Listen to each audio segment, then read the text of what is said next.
We'll cross that bridge when we come to it to supersize our business. Sharon Horne-Ellstrom here. Let's see, supersize your business for female entrepreneurs.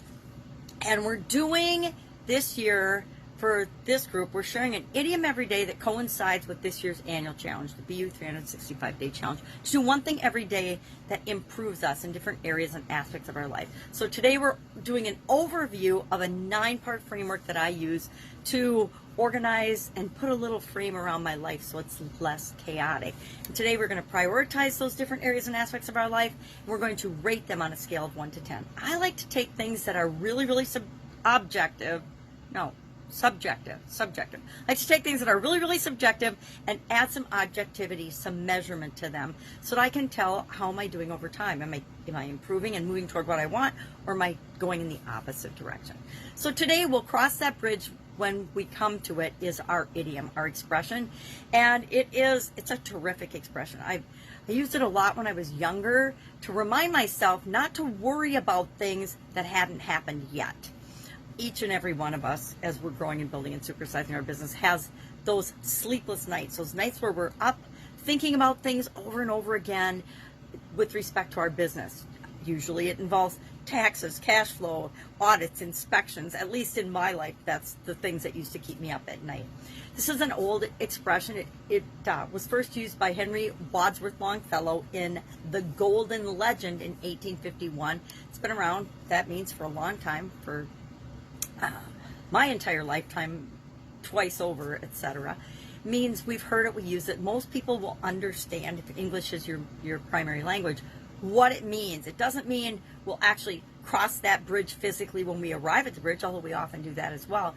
It means it's a cautionary tale to remind us to not worry or fret or create more problems for ourselves by thinking of all the terrible things that would happen. Now, as a grandma, and as a mom, I did the same thing, but as a grandma, my kids remind me that I'm awful about this. I'm always thinking ahead whenever my grandchildren, my granddaughters are doing something to all the catastrophic things that could happen. So I'm overly cautious because I have this safety first philosophy when it comes to my kids and my grandkids. Now, of course, what did that do? That meant my kids do super extreme sports, and my granddaughter, my oldest granddaughter is pretty shy, but my second granddaughter, third on the way, is she's just a little daredevil.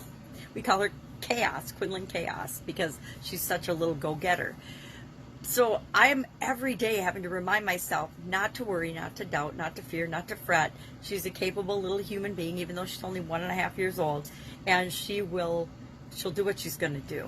But it reminds us for our businesses to focus on solutions. I don't remember when I actually started to do this more and more. I think it was a slow evolution for me personally, but it's been decades now where, like everybody else, when we're doing things, and I still will slip into it because I'm human, we get a bee in our bonnet about a problem or something that's happening, and we focus on the problem.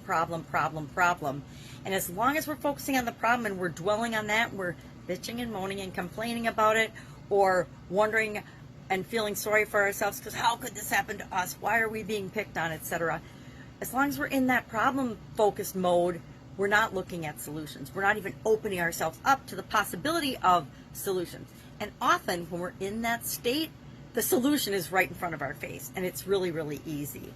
So it's to remind us not to stay stuck in the problem-solving or the problem-focused mode, get into the problem-solving mode where we're focusing on solutions. And I think it happened over time, but now pretty much if there's a problem or a challenge, I'm like, all right, well, what are we going to do about it? I don't spend hardly any time dwelling on, doubt, worry, fear, blame, any negative emotion around that problem, because I know the longer I'm spending thinking about the problem itself, the less time I'm spending getting out of the hole, fixing the challenge. We can worry about getting COVID. Lots of people have worried about getting COVID, something we'd never even thought about a couple of years ago. We can worry about losses. We can worry about inflation. We can worry about changes in laws that we have no control over, or the way things have to be done according to the government and regulatory agencies with respect to our businesses. But if we're complaining about those, unless they're blatantly unfair and we're going to file a lawsuit against them and about them, then they're done that. We just have to look for the solutions in each situation.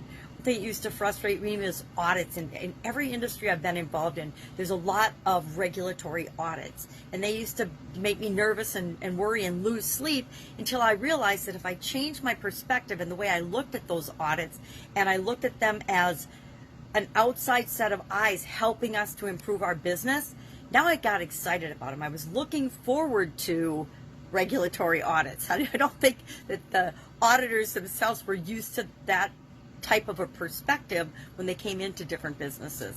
And I found, number one, they were a lot more cooperative. Number two, they wanted to help us to do the best job we possibly could in our business. And it made them feel good when we used them as a trusted advisor and expert in different areas, especially in the areas of health and safety, food safety. Food safety is the one that comes to mind the most, because we had a USDA inspector in our manufacturing facility every single day. And we could have an adversarial relationship with them, which most businesses did, but by using them as a trusted guide and resource and a friend and an expert in their area, which they are, we ended up benefiting greatly, and that became one of our competitive advantages, because we knew things before other people did when it came to what was coming down the pipe, because our inspectors liked to share information with us and let us know what was going on and give us a heads up if something was about to change. It was extremely helpful for our business. All right, so that's our idiom today. We'll cross that bridge when we come to it. Are you a worrier? Do you have doubt, fear? Do you lose sleep at night based on things you're concerned about in your business? If you do, keep in mind, solution focused. If I can help you anyway, ask. Otherwise, I will be with you tomorrow with another business-related and challenge-related idiom, so that we can continually improve every day, right along with the people that are doing the annual challenge. Have a great day, and I will, of course, be with you tomorrow.